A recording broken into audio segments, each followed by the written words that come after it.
see your shadows in my room. I can't take back the love that I gave you. It's to the point where I love and I...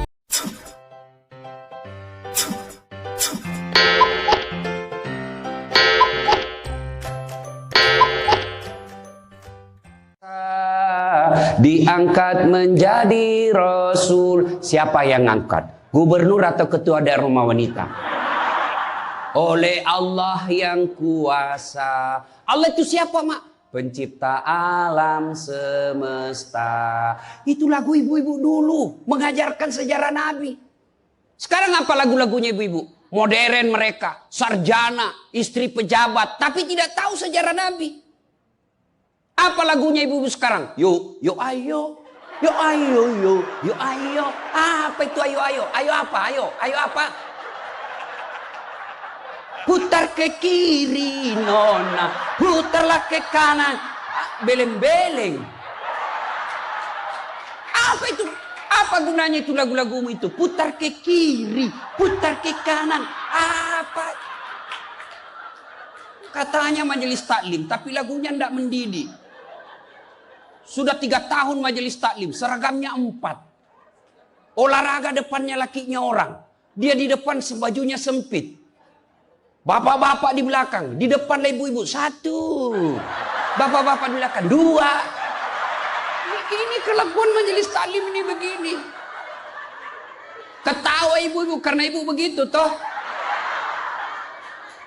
Kalau 17-an apa lagu-lagu seperti itu? Mesti dari kecil sejarah Nabi kita ceritakan. Itu dulu ibu saya kepada saya. Sekarang kepada anak saya bikinkan lagu supaya dia tahu anak Nabi. Anak saya namanya Cek, saya ajari. Cek, nah nyanyi nak. Anak-anak Nabi ada 7 orang. 3 laki-laki, 4 perempuan. Pertama Qasim, Abdullah, Ibrahim, Zainab, Rutkaya, Ummu Kalsum, Fatimah. Ibunya bernama Siti Aminah. Ayahnya bernama Abdullah. Kakeknya bernama Abdul Muthalib. Pamannya bernama Abu Thalib. Ibu baru tahu toh 7 anak Nabi? Ya. Berapa laki-laki? 3. Berapa perempuan? Anak pertama? Qasim. Coba. Ini dari sini kita tahu lagu. Maka ibu harus pandai-pandai mendidik anak. Memperkenalkan sejarah Nabi. Supaya mereka cinta kepada Nabi. Maka ini tujuannya maulid. Bukan kita mau bid'ah. Sekarang ada juga baru belajar agama 2 bulan. Itu pun melalui YouTube. Seolah-olah dialah menjadi panitia hari kiamat. Ini maulid bid'ah. Tidak ada pada zaman Nabi. Tidak ada pada zaman sahabat. Pada tabi'in. Tidak ada semua itu. Saya bilang, bos, memang tidak ada pada zaman Nabi. Tidak ada pada zaman sahabat. Kenapa? Mereka hidup sesama dengan Nabi. Mereka lihat Nabi. Segar ikatan mereka soal Nabi. Mereka tahu sejarah Nabi. Jadi tidak perlu dituturkan. Sekarang kita sudah 1400 tahun yang lalu. Banyak umat Islam. La ilaha illallah. Muhammad Rasulullah. Tapi dia tidak tahu siapa anaknya Nabi. Maka perlu kembali diingatkan. Jadi kalau orang mau maulid, hargai. Jangan malah dibilang sesat. Masuk neraka. Nenekmu punya neraka. Yang paling enak, yang tidak mau maulid silahkan. Tidak usah. Yang maulid silahkan. Yang maulid ini jangan kau tuduh mereka sesat. Ayo kita saling memuliakan, menghargai sesama muslim. Ya. Ini 1 maulid. Yang kedua. Ibu-ibu, bagaimana kita maulid ini bisa menjadi bawa pulang, diamalkan. Apa yang diamalkan? Ayo kita sejarah kisah-kisah Nabi saja dulu. Ya, paling gampang sudah. Berapa istri Nabi? Berapa? Ini ibu biar tahu, enggak mau duga dia jawab ini. Berapa? 11. Coba lihat. Istri pertama namanya?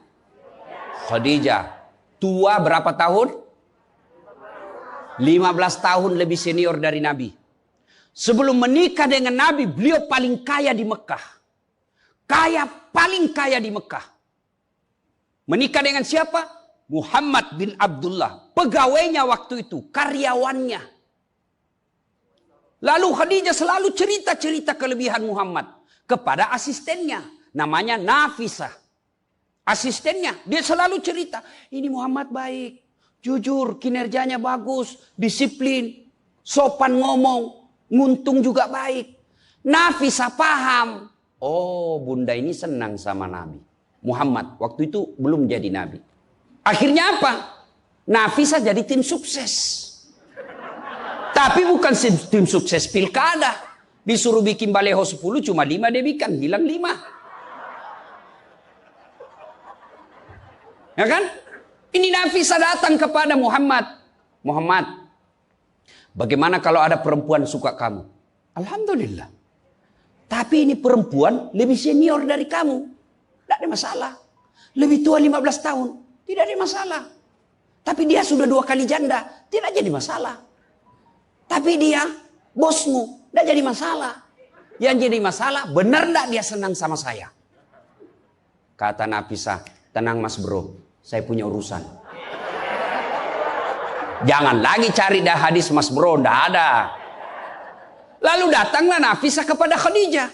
Bunda, bagaimana menurut bunda kalau ada laki-laki senang bunda? Alhamdulillah, terbuka jodoh. Tapi ini lebih muda dari bunda, tidak jadi masalah. Lebih muda 15 tahun, tidak jadi masalah. Tapi dia anak buahnya, tidak jadi masalah. Yang jadi masalah, benar tidak dia senang sama saya? Kata Nafisah, tenang bunda, saya punya urusan. Ini namanya tim sukses yang tidak mempermalukan kedua belah pihak. Coba kalau Nafisah mau memanfaatkan situasi. Maka dia datang kepada Muhammad. Muhammad, dia suka kok bos. Tenang aja, ambil semua hartanya. Dia terlalu senang sama kamu. Nafisah kan tidak. Berarti ibu-ibu jaga perasaan orang, jaga harga diri orang, jangan permalukan orang meskipun ibu tahu ada aib dalam dirinya. Ini penyakitnya ibu-ibu. Apa? Tukang gosip. Ini. Duduk-duduk begini damai tapi gersang. Oh coba lihat siapa duluan pulang dia jadi ibu cawan. Jadi ini gini Pak Gubernur itu dia duduk-duduk itu. Dia enggak cerita tapi apa? Dia mulutnya enggak ngomong tapi bibirnya dong. Memang fitrahnya. Apa begitu orang sini? Bukan cuma di sini. Orang Amerika juga tukang gosip perempuannya. Fitrahnya. Maka Nabi katakan kalau perempuan mau selamat, jaga mulutnya, aman dia masuk surga. Cuma kan gampang sekali kita gosip. Lewat teman kita. Apa? Nggak serasi kudungnya sama roknya. Dia bilang iya.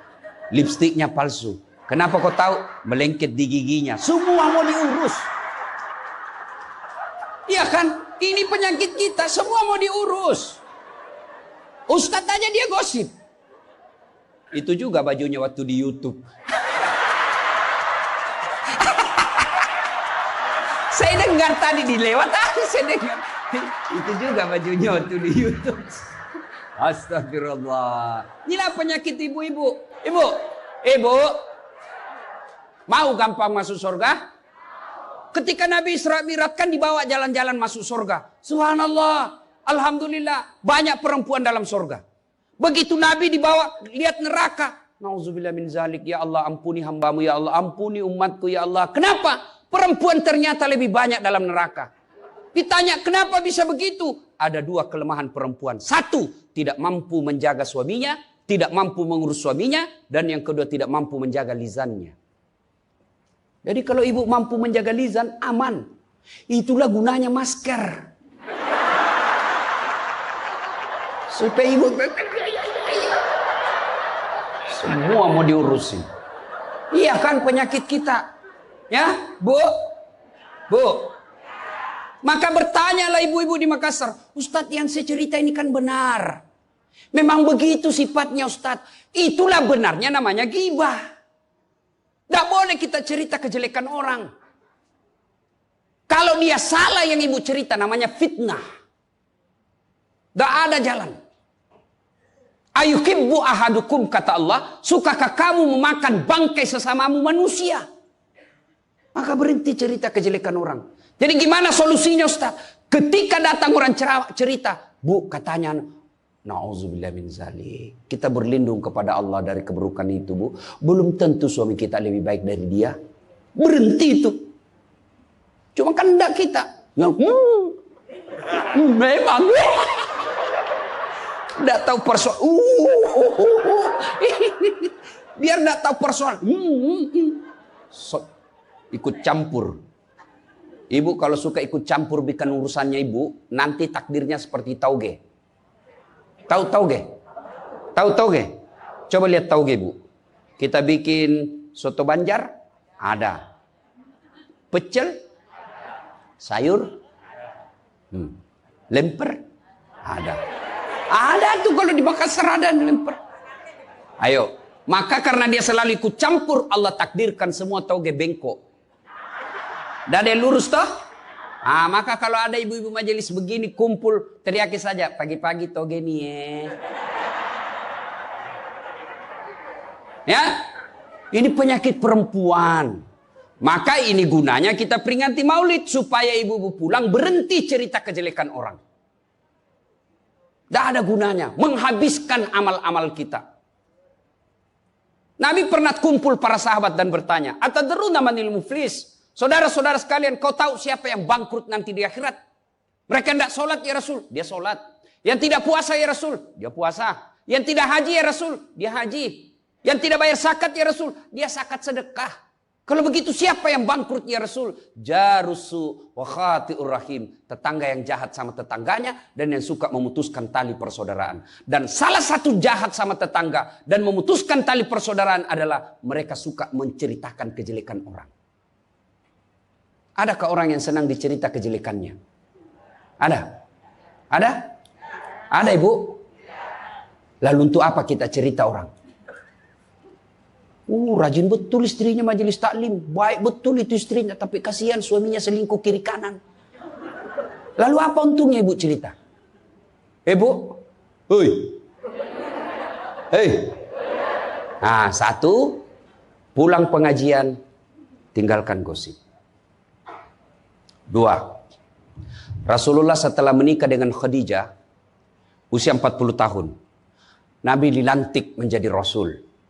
Pulanglah beliau 3 hari 3 malam di atas Gua Hira. Pulang menggigil. Dia ketuk pintu. Masuklah Nabi. Kedinginan. Lalu Nabi berkata, istriku selimuti saya kedinginan. Kira-kira kalau ibu-ibu apa jawaban ibu? 3 hari 3 malam suami tidak ada kabar. Di WhatsApp tidak dibaca. Di telepon di reject. Tiba-tiba datang kedinginan, Bu. Selimuti saya, Bu. Apa jawaban ibu? Apa ibu selimuti? Enggak, diinterogasinya suaminya. Mana HP-mu? Dari mana kau ini kedinginan? Iya toh? Tapi Khadijah tidak. Khadijah tidak pernah sangka buruk kepada suaminya. Apa kata Khadijah? Sami'na wa ata'na. Hikmah yang kedua buat ibu-ibu, sangka baiklah kepada suami. Demi Allah, tidak ada kebahagiaan rumah tangga yang dipenuhi dengan sangka buruk. Ibu mau bahagia dengan suami? Mau? Hilangkan sakwa sangka, hilangkan sangka buruk. Telepon suami tidak dijawab pagi-pagi, sangka baik. Oh, berarti suami saya lagi sholat duha. 1 jam kemudian ditelepon, belum dijawab juga. Oh, berarti suamiku lagi meeting dengan gubernur. Telepon lagi siang-siang tidak jawab. Oh, berarti suamiku lagi sholat berjamaah di masjid. Sore ditelepon tidak dijawab-jawab. Oh, berarti suamiku dia lupa handphonenya. Tiba-tiba sore masuk WhatsApp teman kita. Saya lihat suamimu bonceng cewek. Cantik betul. Oh, berarti suami saya lagi nge-grab. Tenang perasaan. Ibu-ibu, demi Allah. Tidak ada kebahagiaan orang yang selalu sangka buruk. Suami enak-enak kerja, hanya tidak dijawab telepon, ibu tidak bisa tenang di rumah. Sangka baik. Orang yang sangka baik, rumah tangganya pasti tidak bisa bahagia. Saya kasih contoh. Kasih contoh ibu. Suami istri 7 tahun tidak punya anak. Di tahun ke-8 dia pergi ke ahli kandungan. Periksa istrinya. Wih, alhamdulillah, kata dokter, ibu sudah terlambat 2 bulan. Senang betul. Dia teleponlah suaminya, Pak, alhamdulillah hasil pemeriksaan saya sudah terlambat 2 bulan. Tapi Pak, jangan cerita-cerita dulu ya. Malu kita nanti kalau tidak jadi lagi. Oke Bu, ini rahasia berdua. Jangan cerita ke siapa-siapa. Setuju Bu ya? Setuju Pak.